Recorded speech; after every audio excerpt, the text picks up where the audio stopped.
Hello guys, welcome to my channel. In this video, I'm going to teach you how to screen record on your cell phone. So guys, this is a very quick tutorial.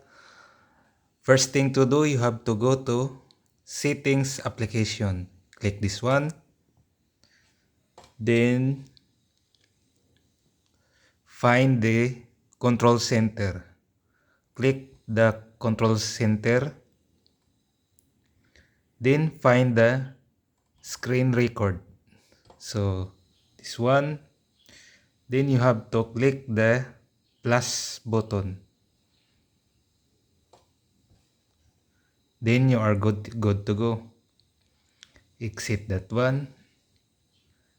Then swipe from up to down. Then click this record button indicator. 3, 2, 1. Now it is recording. Your iPhone XR is screen recording. Now we stop.